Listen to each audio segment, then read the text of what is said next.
नमस्कार, आप देख रहे हैं मातृभूमि। मैं हूं आपके साथ शोभना यादव।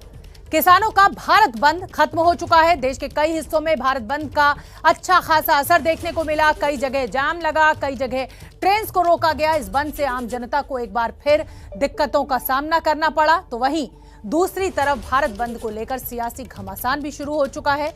किसान सरकार पर दोष मढ़ रहे हैं तो सरकार विपक्ष को घेर रही है और विपक्ष अलग ही राग अलाप रहा है। इसी पर बात करने के लिए हमारे साथ मौजूद हैं किसान नेता राकेश टिकैत। राकेश टिकैत जी, बहुत बहुत स्वागत आपका एबीपी न्यूज पर। अच्छा खासा परेशान कर दिया सर आपने। 3 घंटे में मैं आज दफ्तर पहुंची हूं, लंबा लंबा जाम हर जगह। आप बात करने को तैयार नहीं है। सरकार के हर जितने भी वो प्रस्ताव दे रहे हैं आप उन्हें मानने के लिए तैयार नहीं है। क्या करेंगे सर, अब आगे क्या? अच्छा, ये किसने बताया हम बात करने को तैयार नहीं? चैनल वालों पर खबर पहला आ जा, हमें खबर लेट मिले।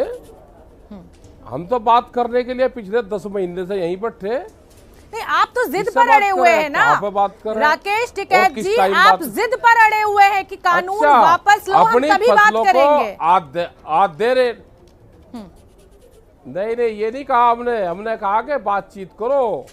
सरकार कह रही कि हम कानून वापसी नहीं लेंगे और बातचीत कर लो। हमने कहा कि बातचीत शुरू करो, जो आपको बात बतानी मकान के अंदर बताओ। लगभग 10 से 12 बार आपके साथ सरकार ने बातचीत की है। अब क्या हल राकेश टिकैत बता रहे हैं? आपको ये अंदाजा है राकेश टिकैत साहब कि आपकी वजह से आज लाखों लोग सड़कों पर फंसे हैं, अपने दफ्तर देर से पहुंचे हैं, उनकी तनख्वाहें कटेंगी आधे आधे दिन की? इस बात का एहसास है आपको? लॉकडाउन में हमारी तनख्वाह कट रही, हमारी फसलों के रेट सारे आधे रेट में बिक रहे, और जो यहाँ पे फसलें महंगे रेट पे जानी चाहिए थी वो आधे रेट में बिक रही। ये तो आम जनता की तो लड़ाई है, ये महंगाई के खिलाफ तो आंदोलन। अरे वो तो महामारी थी ना राकेश टिकैत जी, उस पर किसी का जोर नहीं है। राकेश टिकैत साहब, उस पर किसी का जोर नहीं है, वो महामारी है, कोरोना है। अभी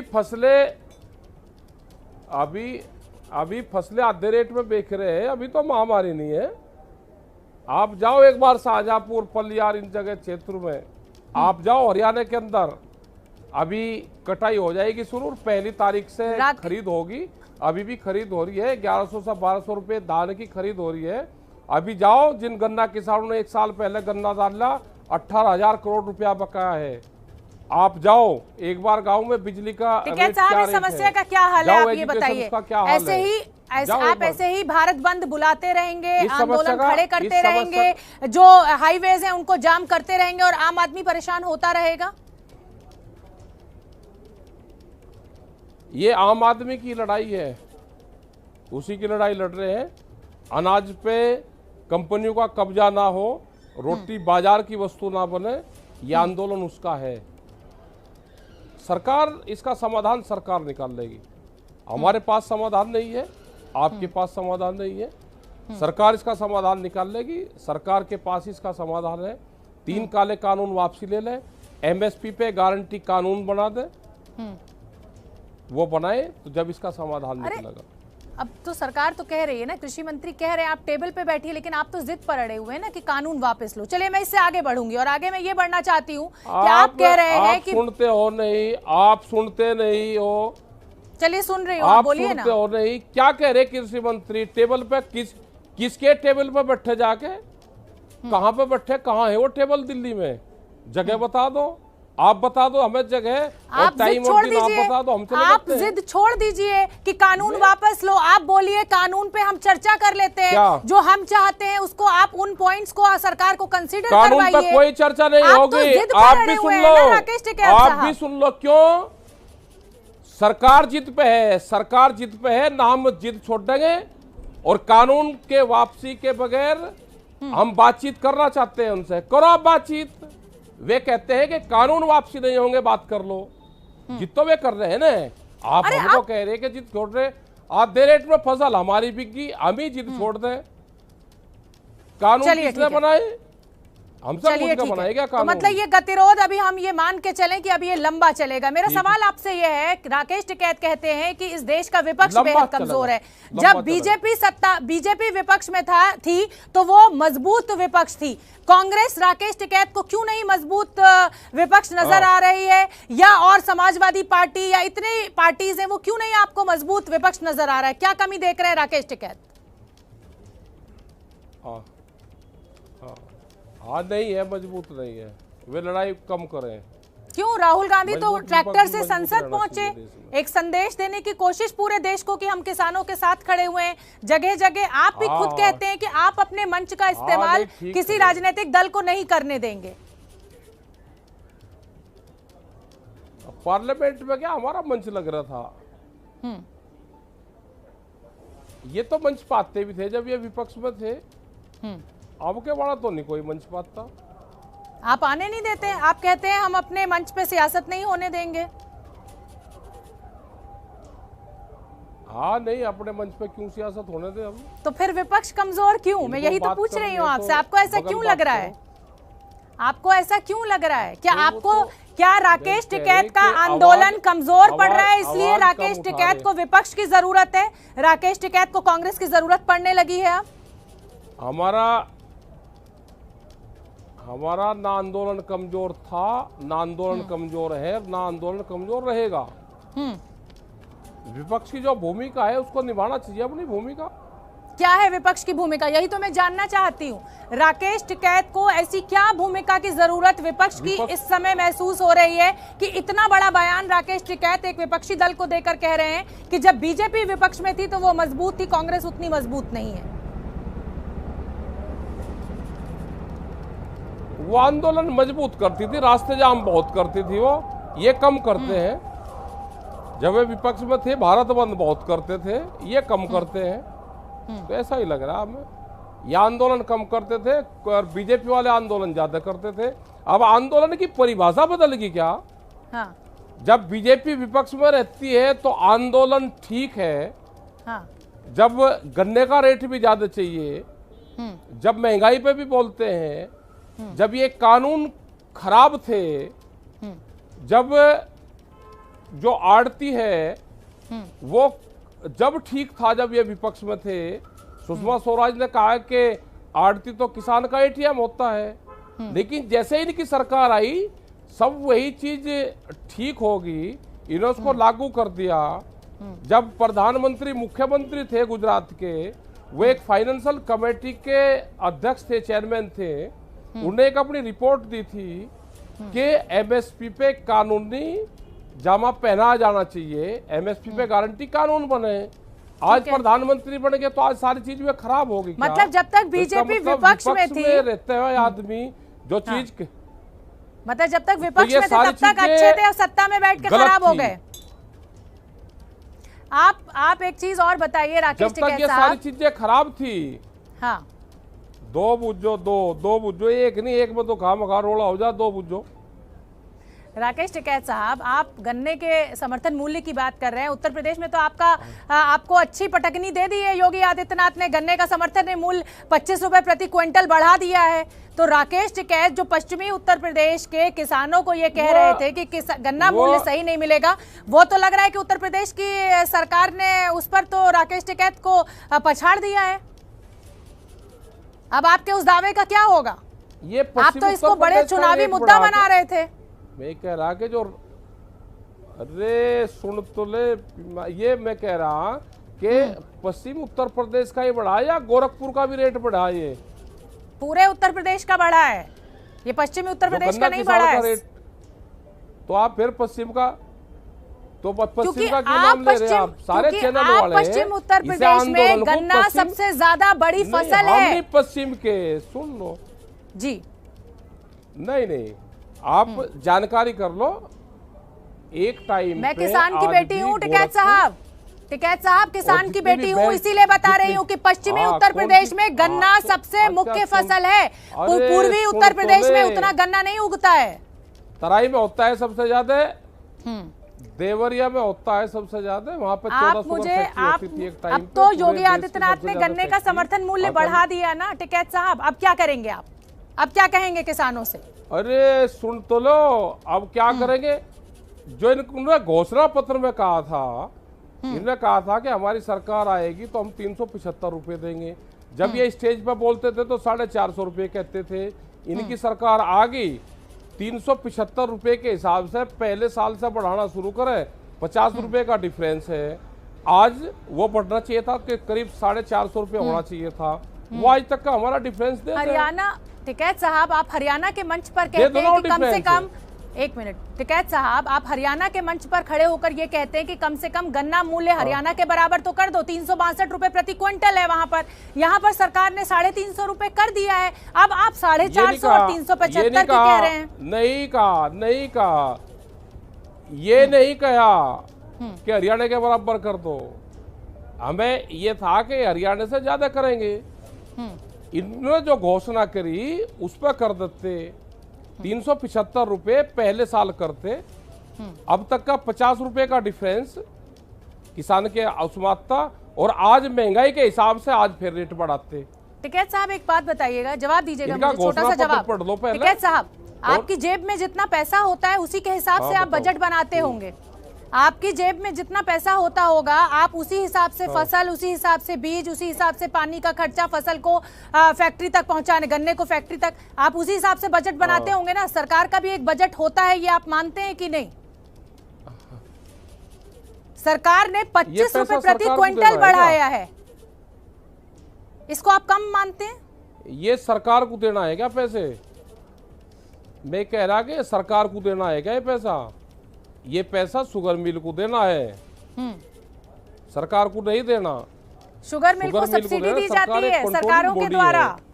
सरकारों के द्वारा जब वो भुगतान नहीं कर पा रहे हैं, आप भी जानते हैं कि किसान जो शुगर मिल वाले हैं वो भुगतान नहीं कर पा रहे हैं, ऐसी स्थिति में सरकार को उनकी मदद करनी पड़ रही है। वो कहते हैं हमारी कीमत भी, हमें जितनी हम चीनी के बेचते हैं उससे ज्यादा का हमें गन्ना खरीद पड़ जाती है। कह रहा कि सरकार की तो जिम्मेदारी है। फिर ये किसान नुकसान में जाए वो आपको ठीक लगता है, किसान अपना पैसा मांगे वो आपको ठीक नहीं लगता।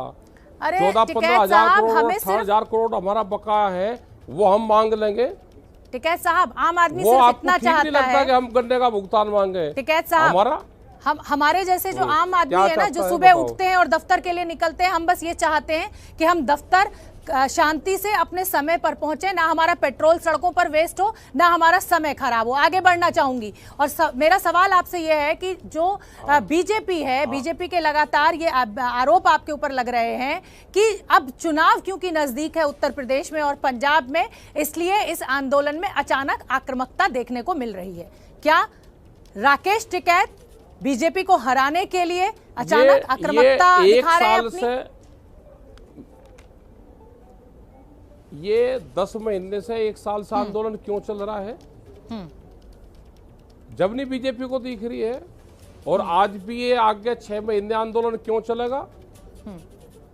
अगर ज्यादा वो बीजेपी को अपना वो लगता है तो इस आंदोलन से बातचीत कर ले। हम तो पूरे देश में जा रहे हैं, अब हम छत्तीसगढ़ में जाएंगे कल, वहां तो चुनाव है नहीं। महाराष्ट्र में जाएंगे, वहां पे भी शायद चुनाव नहीं है, कर्नाटक में भी चुनाव नहीं है, तुम तो पूरे देश भर में जाएंगे। जो आज हालात इन सरकारों ने कर दिया वो ज्यादा खतरनाक स्थिति है। पूरे देश को बेच दिया है, एमएसपी पे खरीद नहीं होती। आप भी कहो कि हम भी किसान के परिवार से आओ, 1200 रुपए पे धान की खरीद हो रही है। हमने कहा कि एमएसपी पे गारंटी आप दे दो, सरकार को जितना खरीदना है वो खरीद ले, लेकिन बाजार उसके नीचे पे खरीद ना करे। ठीक है, ये गारंटी दे दो हमको। तो टिकैत साहब बैठिए ना सर, आधे रेट में एमएसपी अभी कहिए ना एबीपी न्यूज पर, अभी कहिए ना इसी मंच पर बैठकर कि मैं तैयार हूँ। आप किसान बिल, तीनों बिल वापस लेने की जिद छोड़कर उसमें संशोधन के लिए तैयार हो जाएंगे। सरकार संशोधन के लिए तैयार है टिकैत साहब। संशोधन नहीं, आप कोई, अरे सुनो, आप कोई उसकी वकील नहीं हो बीजेपी की, या आप हाई कोर्ट की वकील हो और आपको चैनल पर बैठा दिया, आप बीजेपी की प्रवक्ता बन के काम कर रहे हो। कांग्रेस के वकील बनने का मैं पत्रकार हूँ, सवाल पूछ रही हूँ क्योंकि आज क्यों नहीं है? राकेश टिकैत की वजह से परेशान हुआ है। संशोधन कर ले, राकेश टिकैत, आज आम आदमी आपकी वजह से परेशान हुआ है, हमारा घंटों समय बर्बाद हुआ है, हमारी आधे दिन की तनख्वाह कटी है। आप संशोधन की बात करते हो, संशोधन की बात करते हो, आप वकील बन गए सारे चैनल कह लीजिए पश्चिम उत्तर राकेश टिकैत साहब, आपके खुद के साथ एक ही भाषा बोलते हैं सारे चैनल। जो चैनल पश्चिम, सुन लो मेरी बात कान खोल के, जो चैनल पश्चिम उत्तर प्रदेश की बात करेगा वो चैनल को सीधी सुननी पड़ेगी। ये आंदोलन पूरे देश का है। क्यों? क्योंकि पश्चिमी उत्तर प्रदेश में आप अपनी सियासत इस आंदोलन को पश्चिम उत्तर प्रदेश का ना बनाओ। पश्चिमी उत्तर प्रदेश से राकेश टिकैत को इतना एतराज क्यों? क्योंकि वहाँ के किसान आंदोलन में आपने गन्ना मूल्य का मुद्दा उठाया और सरकार ने 25 रुपए प्रति क्विंटल बढ़ा दिए। बोलते हो जो आपको सरकार कहते हैं, आपकी हिम्मत नहीं है किसी चैनल की। ये गलत आरोप है, जो आपको सरकार एजेंडा देती है, गलत आरोप है, वो पढ़ते हो, आरोप को नहीं लूंगी मैं। वो एजेंडा पढ़ते हो आप सब लोग। कोई एजेंडा नहीं पढ़ते, एजेंडा तो आप भी चला रहे हैं। क्या राकेश टिकैत सियासत में आना चाह रहे हैं? क्या राकेश टिकैत चुनाव लड़ेंगे? चुनाव नहीं लड़ रहे हम, बता दिया 20 बार, हमें चुनाव नहीं लड़ना, हमें देश के किसानों का चुनाव लड़ना है। देश का किसान जो चाहता है वो लड़ना है। टिकैत साहब, लेकिन आपके खुद के साथी भानु प्रताप सिंह आपके इस बंद को तालिबानी फैसला कह रहे हैं। आपके खुद के किसान साथी क्यों? भानु प्रताप सिंह को क्यों नहीं जानते आप? हमारा कोई साथी नहीं किसान। क्यों? वो किसान नहीं है भानु प्रताप सिंह, क्योंकि आपकी हाँ में हाँ नहीं मिला रहे इसलिए वो किसान नहीं है। वो कह रहे हैं कि ये तालिबानी फैसला है, लोगों को इतना परेशान करना। हाँ तो कोई कह रहे तो कहने दो, आप अपनी बात करो, सरकार की बात करो। आप ले आते हो किसी का ठाकर नाम ले आते हो, इसके नाम पे भी आपको कुछ ना कुछ हो रहा मामला। क्या हो रहा है राकेश टिकैत साहब? आप कैसे आप मुझसे ऐसे बात कर सकते हैं? क्या हो रहा है? आप अपनी बात रखो। आप अपनी बात ही रख रही हूँ। सरकार आप मुझ पर ऐसा आरोप नहीं लगा सकते। सरकार ये कह रही है, सुनो, अरे सुन तो लो, सरकार ये कह रही है कि हम बातचीत करना चाह, कानून वापसी नहीं होंगे। हमने ये कहा कि सरकार ने अपना एजेंडा फिक्स कर लिया कि आप बात कर लो, लिखत पढ़त उन्होंने पहले कर ली। राकेश टिकैत ने भी तो अपना एजेंडा तय कर लिया है। राकेश टिकैत ने भी तो अपना एजेंडा तय कर लिया है कि सरकार से बात नहीं करेंगे, जिद पे अड़े रहेंगे। हमने बाहर नहीं कहा, हाँ, हमने कहा कि बातचीत जो भी होगी, जो भी किसी को अपनी बात कहनी है वो मकान के अंदर कहे, बाहर ना कहे। बातचीत होगी तो मकान के अंदर होगी ना, किसको बात करनी है वो करे वहां पे बात। अपनी सरकार को प्रॉब्लम टिकैत साहब, आप बहुत परेशान कर रहे हैं इस देश के आम आदमी को। बात संशोधन के लिए तैयार होइए, टेबल पर बैठिए, सरकार के साथ कुछ हल निकालिए। और ये ऐसा नहीं है टिकैत साहब कि हम सिर्फ आपसे कह रहे हैं, कृषि मंत्री बैठेंगे तो हम उनसे भी यही कहेंगे कि आम आदमी अब आजिज आ गया इन जाम में फंस के, अपना पेट्रोल, अपना समय बर्बाद करके। चलिए, बहुत बहुत धन्यवाद टिकैत साहब। आम आदमी को आना चाहिए, हम उनके साथ में लग के जाम खुलवाएंगे यहाँ का। आप भेजो आम आदमी को। बहुत बहुत धन्यवाद, आपने एबीपी न्यूज से बात की, हमारे लिए समय निकाला, लेकिन इस आंदोलन का कुछ हल निकालिए, आम आदमी बहुत परेशान है। समय की बड़ी खबर आपको बता दें, प्रयागराज से ये बड़ी खबर, जहां महंत नरेंद्र गिरी मामले में तीनों आरोपियों की 7 दिन की रिमांड मंजूर हो गई है। आनंद गिरी, आद्या तिवारी और संदीप तिवारी को 7 दिन की रिमांड पर भेजा गया है। 7 दिनों तक सीबीआई की हिरासत में रहेंगे तीनों आरोपी। कल सुबह 9 बजे से सीबीआई की कस्टडी की मियाद शुरू होगी, जो 4 अक्टूबर तक होगी, क्योंकि इस पूरे मामले को सीबीआई को सौंप दिया गया है। तो अब इन तीनों आरोपी की रिमांड जो है 7 दिनों की, वो सीबीआई को मिली। सबसे कुछ देर पहले किसान नेता राकेश टिकैत से हमने बात की, वो झुकने को तैयार नहीं, सरकार के साथ बातचीत के लिए तैयार नहीं। जब तक किसान बिल खारिज नहीं करेगी सरकार, तब तक कोई बात नहीं होगी। अगली खबर पश्चिम बंगाल से। पश्चिम बंगाल में भवानीपुर सीट पर हो रहे विधानसभा उपचुनाव में प्रचार करने पहुंचे बीजेपी के सांसद दिलीप घोष पर हमला हुआ है। आरोप टीएमसी कार्यकर्ताओं पर लगाया गया है। प्रचार के दौरान हंगामा इतना बढ़ गया कि दिलीप घोष के सुरक्षा कर्मी को रिवॉल्वर निकालनी पड़ी। तो बीजेपी ने भवानीपुर सीट पर चुनाव रद्द करने की मांग की है। बड़ी खबर इस समय की, दिलीप घोष के ऊपर आज हमला हुआ, उसके बाद बीजेपी ने भवानीपुर सीट पर चुनाव रद्द करने की मांग की है। भवानीपुर उपचुनाव में टीएमसी की उम्मीदवार है ममता बनर्जी और उनके सामने बीजेपी ने उतारी है वकील प्रियंका टिब्रेवाल को। चुनाव आयोग ने इस पूरे मामले पर रिपोर्ट मांगी है। हालांकि बीजेपी की मांग है कि भवानीपुर सीट पर उपचुनाव रद्द किया जाए। बड़ी खबर इस समय की, हम प्रचार नहीं कर सकते इस चुनावी क्षेत्र में। दिलीप घोष के ऊपर हमला होने के बाद बीजेपी की बड़ी प्रतिक्रिया और चुनाव आयोग से यही मांग कि भवानीपुर विधानसभा सीट पर चुनाव को रद्द किया जाए। हम जब प्रचार नहीं कर सकते तो चुनाव कैसे लड़ें? 30 सितंबर को भवानीपुर में उपचुनाव होना है। ममता बनर्जी के सामने प्रियंका टिब्रेवाल को उतारा है बीजेपी ने। और अब दिलीप घोष जब चुनाव प्रचार के लिए वहां पर पहुंचे तो उनके ऊपर हमला हुआ। टीएमसी के कार्यकर्ताओं पर इस हमले का आरोप लगा और अब बीजेपी की बड़ी मांग चुनाव आयोग से कि भवानीपुर सीट पर चुनाव रद्द किया जाए। जब हम प्रचार नहीं कर सकते तो चुनाव कैसे लड़ें? और 30 सितंबर को यानी 3 दिन बाद भवानीपुर में उपचुनाव है। ममता बनर्जी के सामने प्रियंका टिब्रेवाल उपचुनाव में आमने सामने हैं। और ये आज की तस्वीरें आप देख सकते हैं कैसे सिक्योरिटी पर्सनल की तरफ से पिस्टल निकाल ली गई। और ये देखिए धक्का मुक्की। ये आज जब दिलीप घोष चुनाव प्रचार के लिए भवानीपुर पहुंचे, ये उस समय की तस्वीरें।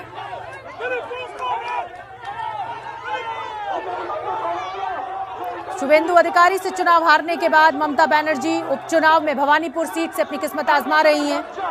हालांकि उनकी परंपरागत सीट है ये।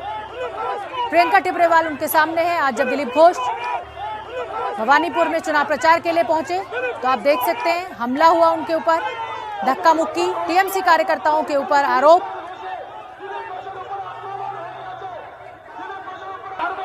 दिलीप घोष ने चुनाव रद्द करने की मांग की है। और विधानसभा चुनाव में भी ऐसी ही तस्वीरें हमें लगातार मिलती रही। सुन लेते हैं वहां पर जो भीड़ क्या नारे लगा रही है।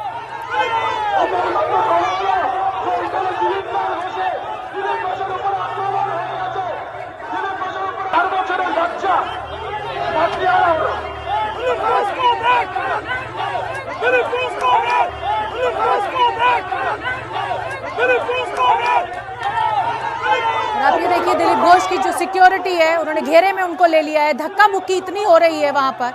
टीएमसी कार्यकर्ताओं और बीजेपी कार्यकर्ता आमने सामने। ये देखिए नारंगी रंग का ये पटका डाले हुए दिलीप घोष, उनके सुरक्षा कर्मी के द्वारा पिस्टल ऐसे हवा में लहराई गई उनके बचाव में।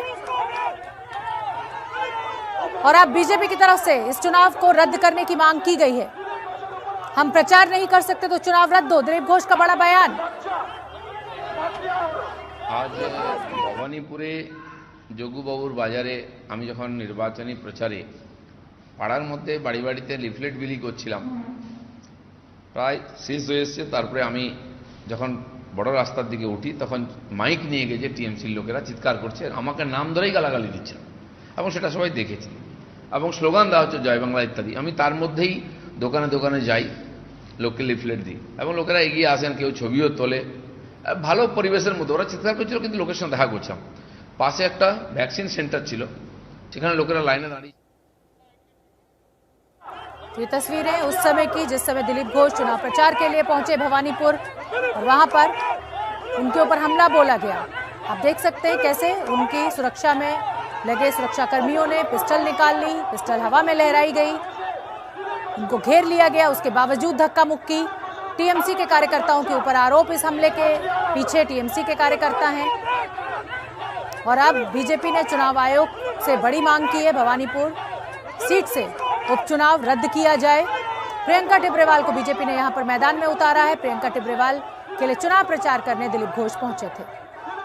দেখুন এইসব নিয়ে নিয়মিতভাবে দেখা সাক্ষাৎ আমাদের বিরোধী নেতা শুভেন্দুবাবু গেছেন, আমরা লিখিতভাবে সমস্ত তথ্য পাঠাচ্ছি। আর সাংগঠনিকভাবে নিয়মিত খবরাখবর যেতেই থাকে, এ নিয়ে আলাদা করে বলার নেই। তারা জানেনও সাংবিধানিক ব্যবস্থার মধ্যে যা হতে পারে সেটা ওনারা করবেন। কলকাতা হাইকোর্টে আমফানের যে রিলিফ মেটেরিয়াল চুরির যে মামলা চলছিল সেটাতে যিনি মামলাকারী তিনি প্রত্যাহার করতে চেয়েছেন, কিন্তু ক্যালকাটা হাইকোর্ট সেটা স্বতঃপ্রণোদিত হয়ে মামলাটা গ্রহণ করেছে। রাজ্য সরকার যে রিপোর্ট দিয়েছে তাতে অসন্তোষ প্রকাশ করেছে। কলকাতা হাইকোর্টের প্রশ্ন রিলিফ মেটেরিয়াল কেন লরিতে থাকবে এবং যে তদন্ত সেটা নিয়েও প্রশ্ন তুলছে। এবং কলকাতা হাইকোর্ট নিজের স্বতঃপ্রণোদিত মামলাটা চালিয়ে নিয়েছে। দেখুন মামলা হয়েছে তাতে ইনকোয়ারি এবং সরকারের যে তদন্ত সেটাকে ওনারা বিশ্বাস করছেন না। এটা প্রত্যেকবার হয়, এখানকার সরকারের যে নীতি রিপোর্ট তার উপরে কারো। और इसी खबर पर ज्यादा जानकारी लिए हुए हमारी संवाददाता मनोज्ञा लोईवाल जुड़ रही हैं। मनोज्ञा, जब भी चुनाव होता है इसी तरीके का संघर्ष देखने को मिलता है। अच्छी खासी शांति थी, आज जब दिलीप घोष पहुंचे तो उनके ऊपर हमला हुआ, उनका सिक्योरिटी गार्ड जो है वो इस तरह से खुलेआम पिस्टल लहरा रहा है। ये पूरा माजरा क्या है? जी, बीजेपी वहां पर रैली कर रही थी, यानी कि वहां पर जो स्ट्रीट कॉर्नर अलग अलग जगह पर कैंपेनिंग हो रही है, वहां पर उम्मीदवार के भी पहुंचने की बात थी, लेकिन उससे पहले दिलीप घोष पहुंचे थे। तो वहीं उसी समय तृणमूल कांग्रेस के कुछ समर्थकों ने विरोध प्रदर्शन शुरू किया और वहां पर अपने पैम्फलेट भी देने शुरू किए। इस पर बीजेपी ने आपत्ति जताई है और अब चुनाव आयोग ने इसकी शिकायत भी कर दी है। चुनाव आयोग ने राज्य सरकार से इस पर एक हलफनामा या फिर एक डिटेल रिपोर्ट दाखिल करने के लिए बोला है, जो कि आज ही शाम को अभी दाखिल कर दी जाएगी। अब इस पर बीजेपी बार बार राजनीति के सवाल उठा रही है कि अगर हम कैंपेन ही नहीं कर सकते हैं तो चुनाव रद्द क्यों न किया जाए। तो वहीं दूसरी ओर तृणमूल कांग्रेस ने कहा है कि वो लॉ एंड ऑर्डर के तहत ही सारे काम कर रहे हैं, इसी वजह से उनके किसी रैली में दिक्कत नहीं होती है, तो फिर बार बार बीजेपी की ही रैली में इस तरह की समस्याएं क्यों आती हैं। बहुत बहुत धन्यवाद मनोज्ञा इस पूरी जानकारी के लिए।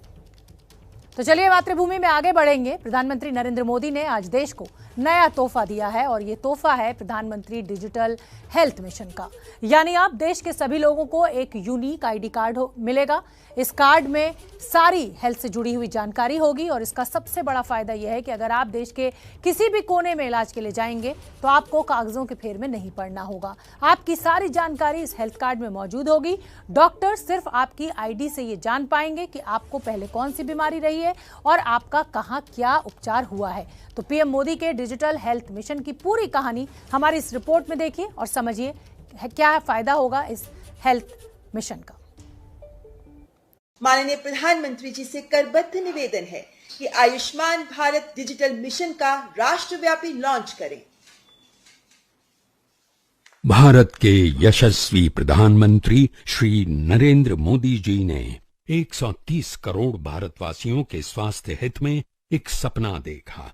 सपना डिजिटल हेल्थ का, जिससे एक ऐसा भारत बने जहां हर भारतीय, चाहे वो देश के किसी भी कोने में हो, जरूरत पड़ने पर स्वास्थ्य समाधान के लिए किसी पेपर वर्क, रसीद या किसी दूसरे व्यक्ति पर आश्रित न हो।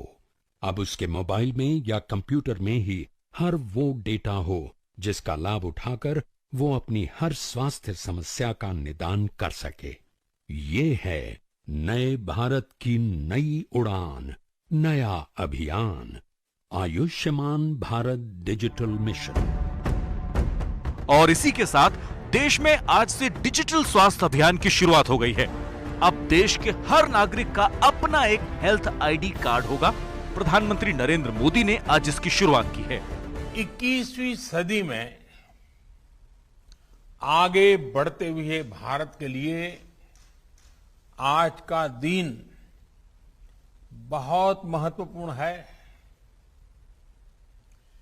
बीते 7 वर्षों में देश की स्वास्थ्य सुविधाओं को मजबूत करने का जो अभियान चल रहा है, वो आज से एक नए चरण में प्रवेश कर रहा है।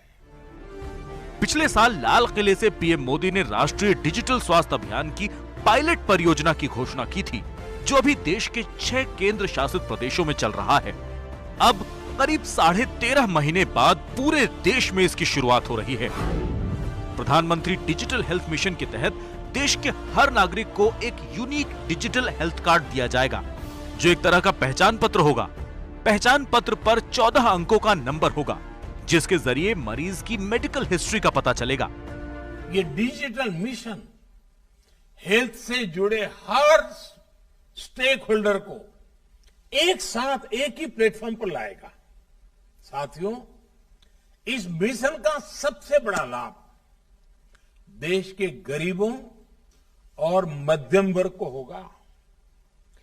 एक सुविधा तो ये होगी कि मरीज को देश में कहीं पर भी ऐसा डॉक्टर ढूंढने में आसानी होगी जो उसकी भाषा भी जानता है समझता है और उसकी बीमारी के उत्तम से उत्तम उपचार का वो अनुभवी है। इससे मरीजों को देश के किसी कोने में भी उपस्थित स्पेशलिस्ट डॉक्टर से संपर्क करने की सहूलियत बढ़ेगी। इसका सबसे बड़ा फायदा यह होगा कि अगर आप देश के किसी भी कोने में इलाज के लिए जाएंगे तो आपको कोई जांच रिपोर्ट या पर्ची आदि ले जानी नहीं पड़ेगी, क्योंकि सब कुछ आपके हेल्थ कार्ड के जरिए डिजिटल तौर पर पता चल जाएगा। और यही इस योजना का उद्देश्य है। ये डिजिटल मिशन हेल्थ से जुड़े हर स्टेक होल्डर को एक साथ एक ही प्लेटफॉर्म पर लाएगा। साथियों, इस मिशन का सबसे बड़ा लाभ देश के गरीबों और मध्यम वर्ग को होगा। एक सुविधा तो यह होगी कि मरीज को देश में कहीं पर भी ऐसा डॉक्टर ढूंढने में आसानी होगी जो उसकी भाषा भी जानता है, समझता है और उसकी बीमारी के उत्तम से उत्तम उपचार का वो अनुभवी है। कोरोना के दौरान देश में मरीजों और उनके परिवार वालों को इलाज के लिए काफी भटकना पड़ा। कहीं सुविधा की कमी तो कहीं कागज के फेर में देरी हुई। अब इस तरह की कागजी परेशानी शायद इस डिजिटल कार्ड के जरिए नहीं होगी। हर मरीज का पूरा मेडिकल डेटा रखने के लिए अस्पताल, क्लिनिक और डॉक्टर्स को एक सेंट्रल सर्वर से लिंक किया जाएगा।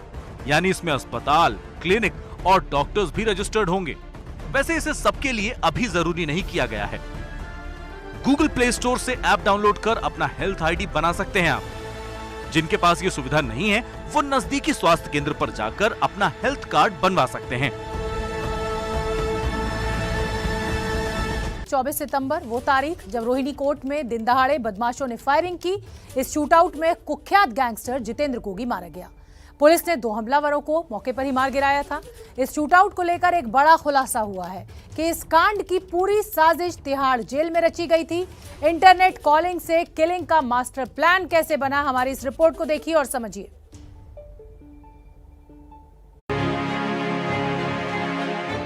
शुक्रवार की भरी दोपहरी में देश की राजधानी दिल्ली के रोहिणी कोर्ट में हुआ था शूटआउट।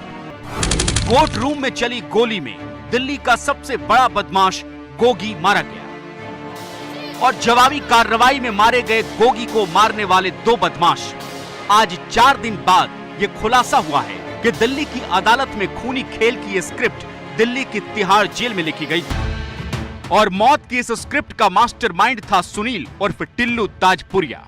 जी हां, एबीपी न्यूज के रिपोर्टर मनोज वर्मा को जो जानकारी हाथ लगी है उसके मुताबिक इंटरनेट कॉलिंग के जरिए किलिंग की ये पूरी साजिश रची गई। टीवी स्क्रीन पर आप जो तस्वीर देख रहे हैं उस तस्वीर में टिल्लू वीडियो कॉल पर अपने एक शूटर से बात कर रहा है। जिस शूटर की तस्वीर बात करते हुए पुलिस को मिली है वो उस दिन मारा गया। पुलिस के सूत्रों की माने तो गैंगस्टर टिल्लू शूटआउट से पहले और शूटआउट के बाद लगातार बदमाशों के संपर्क में था। वो जेल के अंदर से ही इंटरनेट कॉलिंग के जरिए हमलावरों से बात कर रहा था, वो उनकी लाइव लोकेशन भी ले रहा था। इतना ही नहीं, वो जेल के अंदर से ही पूछ रहा था कि कब तक कोर्ट पहुंच जाओगे। गिरफ्तार हुए विनय और उमंग से भी वो इंटरनेट कॉलिंग के जरिए संपर्क में था। उमंग और विनय उस दिन रोहिणी कोर्ट में ही मौजूद थे। मारे गए दोनों बदमाशों ने कोर्ट रूम में गोगी को मार डाला। तब टिप्लू ने फोन करके उमंग से पूछा था कि तुम कहां हो। उमंग ने खुद के कोर्ट की पार्किंग में होने की बात कही तो टिल्लू ने उसे फौरन भागने को कह दिया। पुलिस सूत्रों का कहना है कि टिल्लू को यह मालूम था कि गोगी को गोली मारने के दौरान उसके दोनों शूटर मारे जाएंगे, लिहाजा उसने कोर्ट रूम में गोली चलने की खबर मिलने के साथ ही पार्किंग में खड़े शूटरों को निकल जाने को कह दिया। कोर्ट रूम में वकील की ड्रेस में टिल्लू के गुर्गे पहुंचे थे, जहां जज के सामने ही गोगी का खून कर दिया गया। पूरे शूटआउट के बाद एक बात तो साफ है कि सुरक्षा में बड़ी चूक हुई है। एक गैंगस्टर तिहाड़ जेल के अंदर बैठकर न सिर्फ शूटआउट को प्लान करता है बल्कि उसे अंजाम भी दे देता है। ऐसा पहली बार नहीं है कि जेल के अंदर से गैंगस्टर फोन का इस्तेमाल करते हुए सामने आए हैं, बल्कि ऐसा पहले भी कई बार होता रहा है। लेकिन तिहाड़ प्रशासन इस पर लगाम लगाने में क्यों नाकाम है, ये कोई नहीं जानता।